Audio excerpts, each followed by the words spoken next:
টি-20-র বদলা ওয়ানডেতে। টি-20-তে বাংলাদেশ এবং আফগানিস্তানের যে খেলা চলছে তার যে টি-20 সিরিজ ছিল, সেই টি-20 সিরিজ কিন্তু 3-0 ব্যবধানে জিতেছিল বাংলাদেশ। এবং আজ বাংলাদেশ কিন্তু আফগানিস্তানের কাছে ওডিআই সিরিজ হারলো 3-0 ব্যবধানে। বাংলাদেশ কিন্তু সম্পূর্ণ হোয়াইট ওয়াশ। যদি ম্যাচের দিকে একটু তাকাই তাহলে বলবো টসে জিতে আফগানিস্তান প্রথমে ব্যাট করে। আফগানিস্তানের ব্যাটিং কিন্তু বেশ ভালো হয়েছে। বিনা উইকেটে 99, ওপেনিং পার্টনারশিপ 99 পর্যন্ত চলে গেছিল। 99 রানে কিন্তু ফার্স্ট উইকেট পড়েছিল আফগানিস্তানের। তখন রেহমাদুল্লাহ গুরবাজ আউট হলেও কিন্তু এক প্রান্ত আগলে রেখেছিল ইব্রাহিম জাদরান। সেদিকে দেখতে গেলে ইব্রাহিম জাদরান কিন্তু তার টিমের বেশ কিছু ব্যাটসম্যানকে নিয়ে ছোট ছোট কিছু পার্টনারশিপ করে এবং দলের স্কোরকে এগিয়ে নিয়ে যেতে থাকে।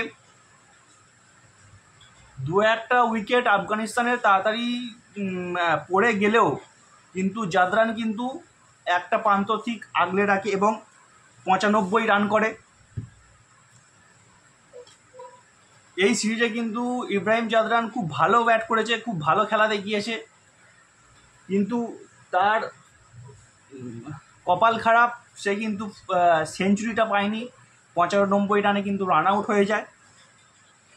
এবং বাকি ব্যাটসম্যানদের যদি বলি, বেশ কিছু ছোট ছোট স্কোর কিছু করেছে, 2-1জন কিছু করতেই পারেনি।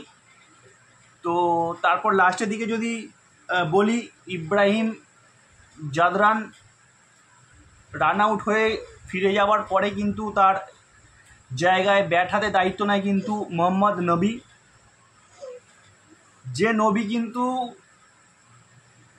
বোঝাচ্ছে যে বয়স শুধু সংখ্যা মাত্র, তার পারফরমেন্সটাই কিন্তু আসল।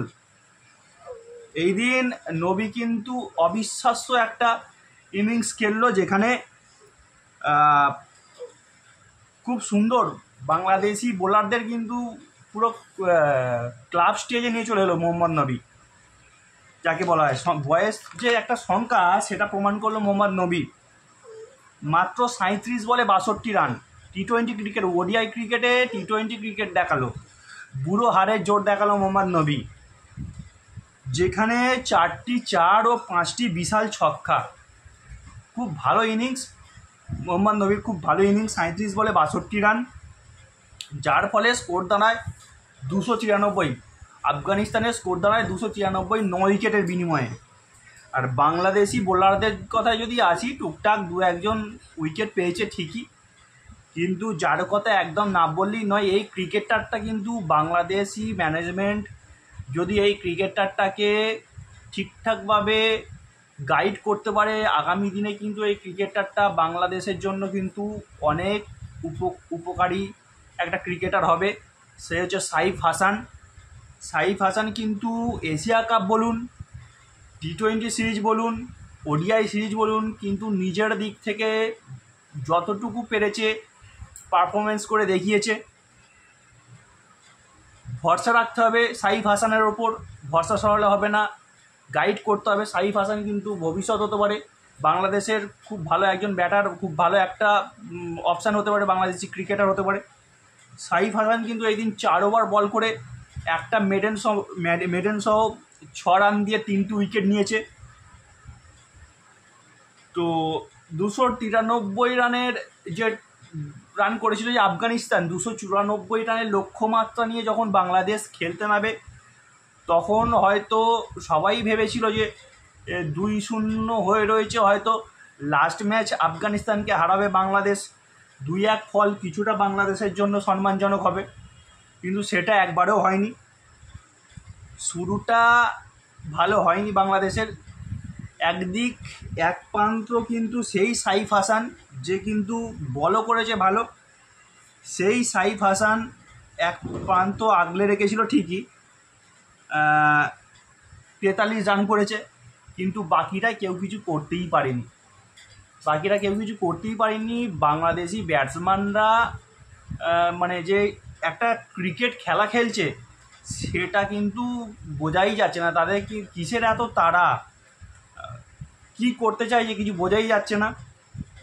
যে ক্রিজে থাকবো, রানটাকে চেস করব, সেই মানসিকতাই দেখতে পেলাম না কোনো ব্যাটসম্যানের মধ্যে। তো যাই হোক, সাইফ হাসান একটা প্রান্ত আগলে রেখেছিল, 43 রান করেছে ঠিকই, কিন্তু অপর প্রান্ত থেকে কোনো সাপোর্ট পায়নি সাইফ হাসান, যার ফলে কিন্তু বাংলাদেশ সাময়িক যে লড়াইটুকু দেবে সেই লড়াইটুকুও কিন্তু দিতে পারলো না আফগানিস্তানের বিরুদ্ধে। প্রথম দুটো ওডিআই ম্যাচের যে ফল ছিল তার থেকেও খুব খারাপ ফল হলো কিন্তু থার্ড ওডিআইতে। লাস্ট ওডিআই সিরিজের শেষ ওয়ানডে ম্যাচেও কিন্তু প্রথম দুটো ম্যাচের তুলনায় কিন্তু অনেক খারাপ ফল করলো বাংলাদেশ, যেখানে ভাবাই যায় না, যেখানে আফগানিস্তান, আমি আগেও বলেছি, টি-20 ক্রিকেটে যাই হোক না কেন, ওডিআই ক্রিকেটে 50-50 ক্রিকেটে 50 ওভারের খেলা, যেখানে আফগানিস্তান ব্যাটসম্যানরা কিন্তু ফাইট দেবেই যে কোনো টিমের বিরুদ্ধে। তো বাংলাদেশ মাত্র 93 রানে অল আউট হয়ে যায়। এই 93 রানে অল আউট হয়ে যাওয়ার পরেই কিন্তু আফগানিস্তান 200 রানে ম্যাচটি জিতে যায়। আমার মনে হয় আফগানিস্তান, আমি জানি না, আমি খুব একটা দেখিনি আফগানিস্তানের এর আগের হিস্ট্রি কিছু চেক করিনি, তবে আমার এটাই মনে হয় যে আফগানিস্তানের ওডিআই ক্রিকেটে এটাই মনে হয় সবথেকে বড় জয়। 200 রানের জয় মনে হয় আফগানিস্তানের ক্রিকেটে এটাই মনে হয় সবথেকে বড় জয় বাংলাদেশের বিরুদ্ধে। 93 রানে যেখানে অল আউট হয়ে যায় বাংলাদেশ, সেই মাত্রই কিন্তু আফগানিস্তান জিতে যায় 200 রানে। তো যদি দেখি বাংলাদেশের ব্যাটসম্যানদের কোমর ভাঙলো কোন কোন বোলাররা, বাংলাদেশের ব্যাটসম্যানদের কোমর ভেঙে দিল আফগানিস্তানের দুই বোলার। সে হচ্ছে বিলাল সামি কিন্তু 7 ওভার 1 বলে 33 রান দিয়ে 5টা উইকেট নিয়েছে। অপর প্রান্ত থেকে সেই রাশিদ খান প্রত্যেকটা ম্যাচে নিজের ভালো পারফর্ম করছে বাংলাদেশের বিরুদ্ধে আফগানিস্তানের হয়ে। সেই রাশিদ খান কিন্তু আজও 3টে উইকেট নিয়েছে, 6 ওভার বল করে 1 মেডেন সহ 13 রান দিয়ে 3টে উইকেট। রাশিদ খানের কিন্তু ফর্ম খুব ভালো যাচ্ছে ইদানিং। তো এই দিক দিয়ে দেখতে গেলে বিলাল সামি ও রাশিদ খান এই দুজনেই মূলত বাংলাদেশি ব্যাটসম্যানদের কোমর ভেঙে দেয়, যার ফলে কিন্তু 93 রানে অল আউট বাংলাদেশ, 200 রানে কিন্তু আফগানিস্তান জিতে যায়, এবং তার সাথে সাথে 3-0 ব্যবধানে কিন্তু ওডিআই সিরিজ আফগানিস্তান পকেটে পুরে নেয়।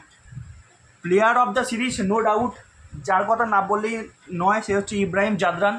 অসাধারণ পারফরমেন্স পুরো সিরিজ জুড়ে, 95 লাস্ট ওডিআইতে 95 রান, একটুর জন্য সেঞ্চুরি মিস করেছে।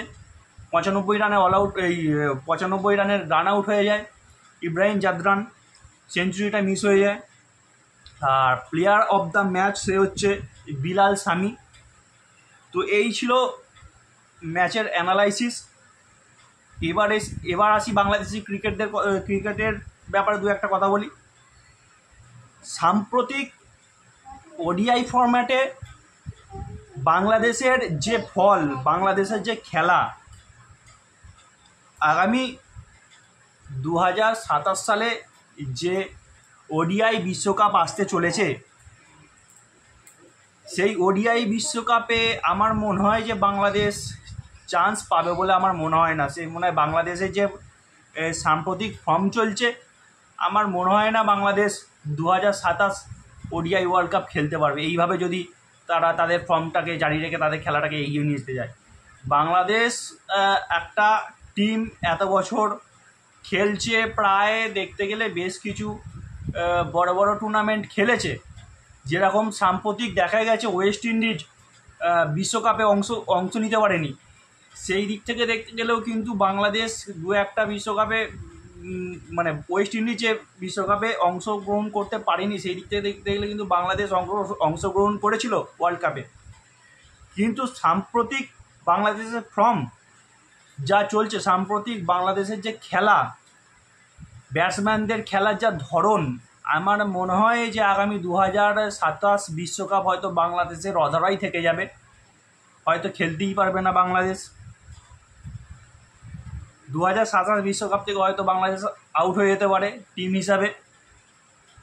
তো 2027 বিশ্বকাপ আসতে এখনও বেশ অনেকটাই দেরি, এখনও টাইম আছে। যদি বাংলাদেশ ম্যানেজমেন্ট যদি প্লেয়ারদের মধ্যে ভালো খেলার মানসিকতা তৈরি করতে পারে, যদি সাইফ হাসানের মতো ক্রিকেটারদের ভালো গাইড করতে পারে, তাহলে কিন্তু আগামী দিনে বাংলাদেশ হয়তো আরও ভালো পারফর্ম করলেও হতে পারে। বাংলাদেশের বোলিং লাইন আপ যে খারাপ সেটা আমি একবারও বলবো না, বোলিং লাইন আপ বাংলাদেশের বেশ ভালো। সাকিব রয়েছে, মুস্তাফিজুর রয়েছে, তাসকিন রয়েছে, এরা কিন্তু খুব একটা খারাপ বল করে না, বেশ ভালোই বল করে। কিন্তু এই যে ব্যাটসম্যানদের যে এই পরিস্থিতি, সারা সিরিজ জুড়ে জাকির আলী এ তো কিছুই করতে পারলো না, একমাত্র দেখলাম এশিয়া কাপ থেকে ওই সাইফ হাসান একমাত্র লড়াইটা জারি রাখলো। যাই হোক, দেখা যাক আগামী দিনে কি হয়, বাংলাদেশে ক্রিকেটের জন্য কি আসতে চলেছে, সময় কি আসতে চলেছে। তো ভিডিও এখানেই শেষ করলাম, আবার ফিরে আসছি অন্য কোনো ভিডিও নিয়ে। ততক্ষণ দেখতে থাকুন টুইন্স ম্যাজিক ইউটিউব চ্যানেল। আমার ভিডিওটি ভালো লাগলে অবশ্যই আমার চ্যানেলটিকে সাবস্ক্রাইব করবেন, ভিডিওটিকে শেয়ার করবেন, লাইক করবেন। কিছু জানার থাকলে বা এই ম্যাচের ব্যাপারে কিছু অ্যাডভাইস দেওয়ার থাকলে অবশ্যই কমেন্ট বক্সে কমেন্ট করে জানাবেন। ততক্ষণ সুস্থ থাকুন, ভালো থাকুন, দেখতে থাকুন টুইন্স ম্যাজিক ইউটিউব চ্যানেল।